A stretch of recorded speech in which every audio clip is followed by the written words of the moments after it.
Hello ladies and gentlemen, and welcome to a career mode video. So many of you guys have asked if I could do like an actual career mode, and to be honest with you, I really wanted to play a lot of Ultimate Team when I was at the EA event. I wanted to do a lot of other stuff, so I really didn't spend too much time just going through an entire career mode. So instead I I chose PSG, and I just went through the beginning transfer window. I simulated a couple friendlies, so although I would have really, if I had loads more time, I would have definitely done like a full career mode for you guys, but unfortunately I just didn't have that time in hand. So I did decide to go with PSG just because I know they have a lot of money, and I just wanted to spend money on players and do all kinds of things.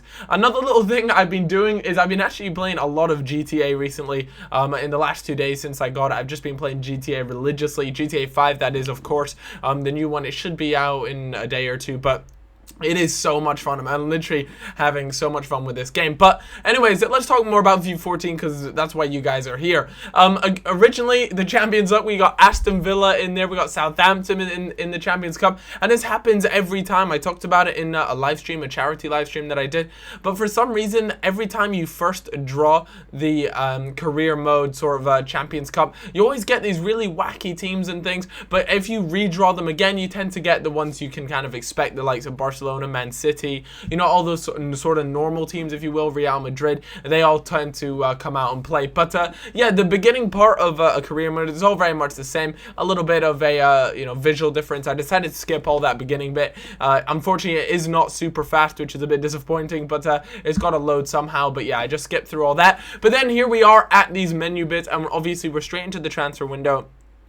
Just trying to get used to it again because, PSG actually have a really insane squad. Ibra, Cavani, Pastore, Lavezzi, Thiago Silva as well. Just so many quality players in their lineup. And one of the big things this year is scouts. And as you can see, PSG have a budget of 102 million. I believe that is the most in the game. I'm not entirely sure, but I'm pretty sure it's the most in the game. So instantly, I went ahead and picked up a Belgian sort of a scout. Sorry, I don't know why it took me ages to find that word, scout. But yeah, I hired him up because in this game, guys, your scouts and all those sort of people are going to be probably the most important for you because they're the ones that are going to go and find out the overalls of some player, the potential of some player. They are really going to be so important. So I think this year, more than any other year, you're going to find yourself spending a lot of money on the high caliber scouts. And that's something I would recommend to you guys to do as well. And instantly straight into the global transfer network. As you can see, I already have a few there, a few scouts, Stefan Kadira there, and yeah, just a bunch of other players. As you can see, I wanted to sign another couple more because let's be honest, guys, we really want to bring in the best players possible to this particular team. I wanted to bring in another French scout, as you can see, and what I was really hoping is that when you sign a new scout, what I was really hoping for was that I would get another sort of 5-star judgment, 5-star experience guy. And I decided to fire Stefan Kadira there just to make room to see if I could put in a better sort of scout. And this one from Slovenia here, I won't even try and pronounce his name. He had 4-star judgment, 5-star experience, I believe. So those are the sort of things you really want to look at, and they will seriously give you guys the best results. Again, I fired that guy there just to see if there was anyone I could bring in instead who would be a little bit better. But the finances of PSG are just ridiculous, as you would kind of expect, but then straight into the instructions, so I could give my scouts the instructions that I was looking for. Guys, one big thing that I like about this is now I can set the contract so that I can just have players that have maybe 1 or 2 years left on their contract, and they're the only ones that are going to be scouted. I can also change their age, so maybe I'm looking for ones with some potential. And if you guys are looking for players with a lot of potential, as you can see on the attributes, you really want to look at that promising one. Now, personally, I didn't actually notice that until I was looking through the gameplay afterwards. I really probably should have taken a little bit more time just to take a look through all the different attributes. But guys, if you're looking for a player that is going to most likely turn into a bit of a monster, what you most likely want to do is have their age between 16 and maybe 24, 25, probably the oldest, and then make sure you have that promising box ticked. And then maybe some of the other ones there, maybe if you want them to be pacey, ability, all that sort of stuff, maybe a free kick specialist, whatever. But, you know, if you're looking for those players that are really going to develop into something special and you want your scouts to come back with some really good results, those are probably the players you might want to pick up. Now, to anyone who has previously watched my career modes and things like that, you will know I always look for the players that are relatively young and look like they have a good career ahead of them. But with that being said, we then have to move on and make sure we set those instructions. I particularly just had a right back because why not? I was just testing things out. I wanted to really get a feel for how the game was, and I decided to keep changes, and there you go, right back. Actually, you know, I think I discarded those, but yeah, just any sort of right back. And trust me, guys, the thing is, what you want to do ideally is you want to actually have a very sort of targeted scouting, I want to say instructions. You want to make sure they're targeted. I've learned a lot of things even just by doing a little bit of this, just because what you want to do is you want to make sure they're targeted, and then the scouts are going to come back with the best results possible. If you guys leave it like I did there with any attributes, you know, and just a right back, they are going to come back with loads of players that you don't even want to, you know, you can't be asked with, you know, maybe they're going to cost a lot of money. But yeah, anyways, let's look at who I chased after next. Now, I went straight after Ronaldo just because PSG have a ridiculous budget, and I thought, why not? You know, it's worth a try. I might as well give it a go. And you know, this was always just going to be a quick sort of career mode, and I wanted to show you guys what sort of team PSG could have if they had Ronaldo in their side. So instantly I started chasing after him. As you can see, his overall there wasn't necessarily there, but of course when you decide to click on him, because Ronaldo is such a well-known player, you actually don't need any scouts to sort of know what overall rating he is. It'll already tell you he's 90 rated and he's gonna cost an absolute bomb. But for any other sort of players, guys, they won't know their overall. You know, of course, the big tier players, I didn't really check Falcao, but I know Messi, Ronaldo, you know, the big players, even the likes of Rooney, I'd imagine, there you're probably already going to know their overalls. But there are a lot of players out there you won't actually know their overall, and more importantly, you won't know their individual stats. Now, of course, you can set a scout to scout them out, which I'd recommend for you guys to do before buying any player.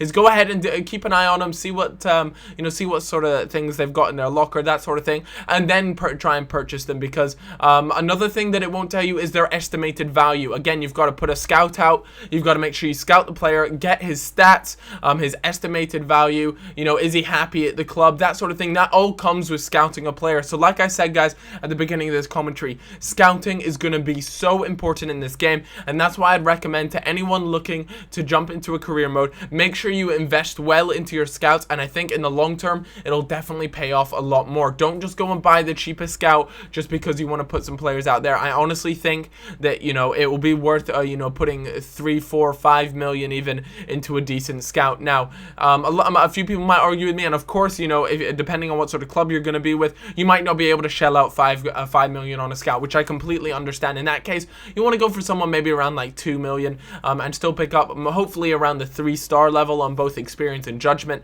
Now, of course, it's up to you guys whether you guys would prefer someone with experience. Now, for me, I'm not entirely sure. This is complete speculation, but I'd imagine you know, scouts with experience are probably going to be able to bring you guys back some slightly better results as to who you might be interested in purchasing. But judgment, if they're higher in judgment or they've got good judgment stars, then I'd imagine they're just better at knowing how much they're worth, you know, the stats that they possess, and that sort of thing. So that's kind of a complete speculation on my part. There's no official word from EA whether that is the case, but that's what I'd imagine it would be. Anyways, so now the whole new inbox system. The inbox system is fantastic. I don't know about you guys, but I got fed up of, you know, you're in the middle of simulating and you just kept getting interrupted by emails and emails that you really don't care about. But anyways, I decided to offer up 60 million plus Lavezzi, and the reason for that was, you know, I'm a big fan of Lavezzi myself, but, you know, if you can get Ronaldo, you won't really need Lavezzi. In fact, if I had Ronaldo, I reckon Lavezzi would probably be on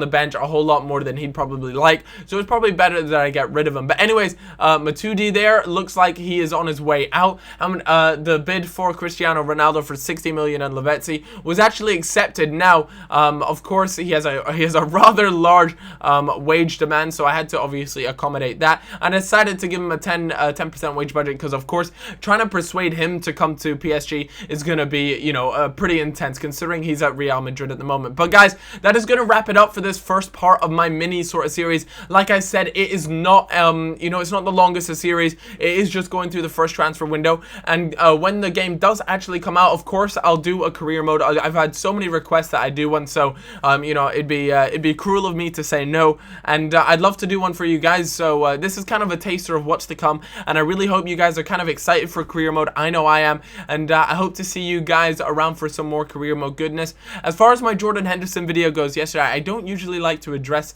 a lot of stuff, but I wanted to kind of just quickly talk about that briefly. A lot of people kind of got the wrong side of it, I guess. You know, it's not like he left really angry at me or whatever. You know, we had a laugh.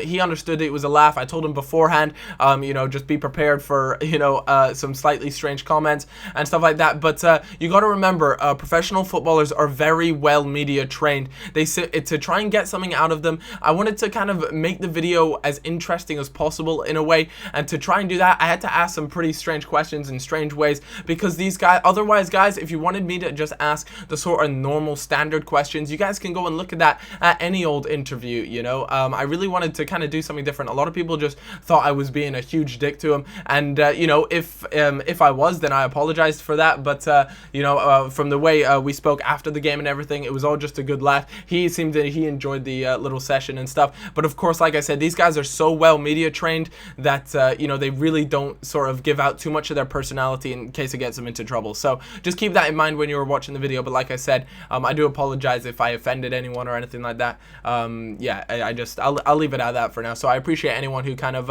understood what I was getting at, and there were quite a lot of people in the comments who understood that it is hard for me, especially just to try and you know, try and make the video interesting, because I guarantee if I just, you know, ask the sort of standard questions, the usual stuff in the comments, wow, what a boring interview, all this stuff, it was so dead, blah blah blah. So I did try my best to try and liven things up, but some people took it as me being a dick. But I guarantee you that you know, Jordan Henderson wasn't exactly pissed at me afterwards. You know, we all it was all smile and laughter after the game. But that'll do it for me, guys. I hope you did all enjoy the game, and I'll see you guys in a little bit. Bye bye.